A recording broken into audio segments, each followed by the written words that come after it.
Mr.Chung, whose talks with Mr.Kim on Monday in Pyongyang resulted in the invitation, noted that the North Korean leader said he understood that joint military exercises with the United States and South Korea would go ahead as scheduled after the end of the Paralympic Games this month. For Mr.Trump, a meeting with Mr.Kim, a leader he has threatened with fire and fury and has derided as Little Rocket Man, is a breathtaking gamble.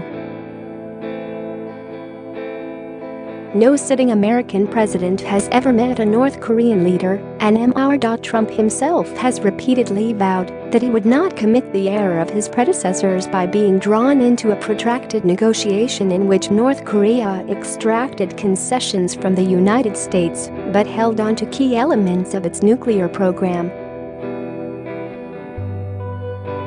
Meeting Mr.Kim now, rather than at the end of a negotiation, when the United States would presumably have extracted concessions from North Korea, is an enormous gesture by the president. But Mr.Trump and Mr.Kim share a penchant for bold dramatic moves, and their personal participation in a negotiation could take it in unexpected directions. The announcement itself was delivered in an improvisational style that belied its historic significance. Mr.Trump himself teased the news, popping into the White House briefing room shortly after 5 p.m. to tell reporters that South Korea would make a major announcement at 7. Then the White House left it to Mr. Chung, who is President Moon Jae-in's national security advisor, to deliver the news to reporters standing in the darkened driveway in front of the West Wing. The White House later confirmed Mr.Trump's plan to meet Mr.Kim in a statement from the press secretary, Sarah Huckabee Sanders. Behind the scenes, events unfolded even more haphazardly. Mr.Trump was not scheduled to meet Mr. Chung until Friday, but when he heard that the envoy was in the West Wing seeing other officials, the president summoned him to the Oval Office, according to a senior administration official. Mr.Trump, the official said, then asked Mr.Chung to tell him about his meeting with Mr. Kim. When Mr.Chung said that the North Korean leader had expressed a desire to meet Mr. Trump, the president immediately said he would do it and directed Mr.Chung to announce it to the White House press corps. Mr.Chung, nonplussed, said he first needed approval from Mr.Moon, who quickly granted it in a phone call. Mr.Trump later called Prime Minister Shinzo Abe of Japan, and the two discussed coordinating diplomatic efforts. Mr.Trump also plans to call President Xi Jinping of China.By day's end. Dazed White House officials were discussing whether Mr. Trump would invite Mr.Kim to come to the United States. That seemed entirely likely, the senior administration official said, though American officials doubt the North Korean leader would accept.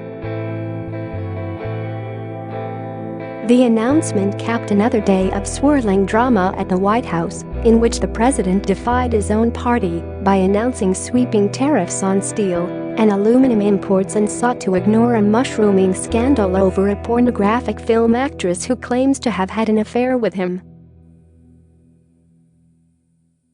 White House officials had expected to deliberate for several days over how to respond to North Korea's proposal for direct talks between the countries, which South Korean officials had first conveyed by telephone this week.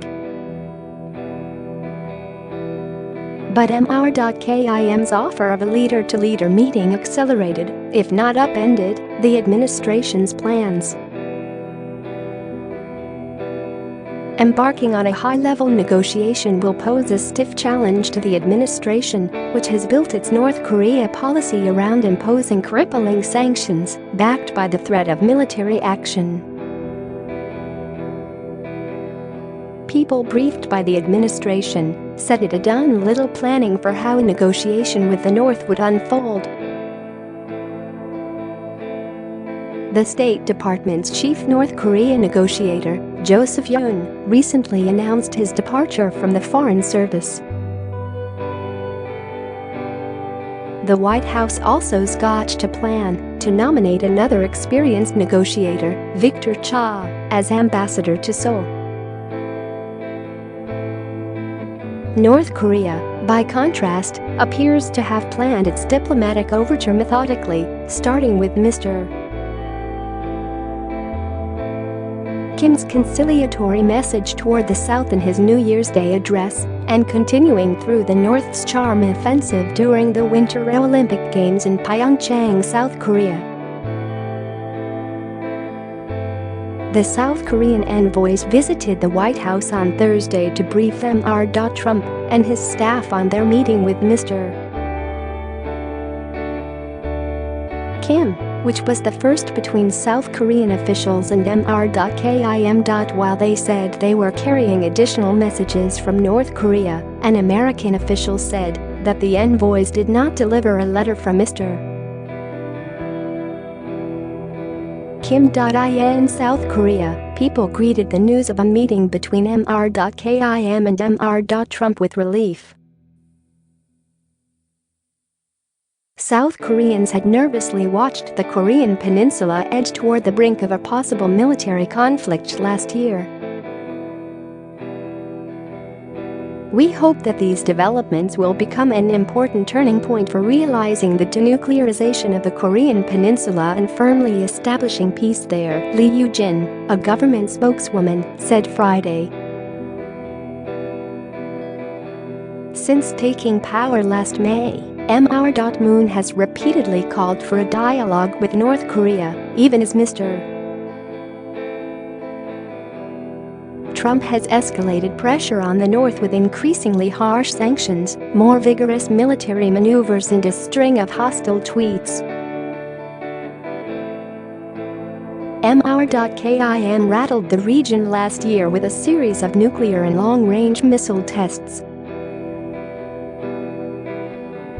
Then he suddenly responded to Mr.Moon's overtures for dialogue, in which he proposed talks with South Korea, saying he was willing to send athletes to the Olympics. The two Koreas have also exchanged high-level envoys in recent weeks, including Mr. Kim's sister, Kim Yo-jong, who met Mr.Moon in Seoul last month. Analysts expressed skepticism about Mr.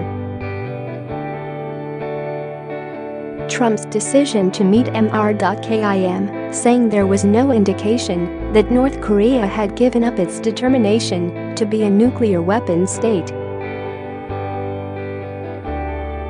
There is every reason to believe that North Korea is attempting to blunt sanctions and secure de facto legitimacy for its nuclear weapons program with this gesture, said Michael J. Green, a former Asia advisor to President George W. Bush, speaking by telephone from Tokyo. Evan S. Medeiros, an Asia advisor to President Barack Obama, said that any direct talks would elevate Mr. Kim and legitimize him. We got nothing for it. And Kim will never give up his nukes, Mr. Medeiros said. Kim played Moon and is now playing Trump. This week, administration officials had spoken in scathing terms about North Korea's offer of direct talks. They noted that Mr.Kim said nothing about halting the production of nuclear bombs or missiles during negotiations, which meant the North could build its arsenal while stringing out the talks. It seemed that the only thing that changed was Mr.Kim's invitation to meet Mr.Trump himself. The president's deal-making skills, one of his aides said on Thursday, could produce an outcome different from previous rounds of diplomacy, which have always ended in failure and disappointment. The highest-level American official to meet with a North Korean leader was Secretary of State Madeleine K. Albright, who visited Pyongyang in 2000, near the end of the Clinton administration.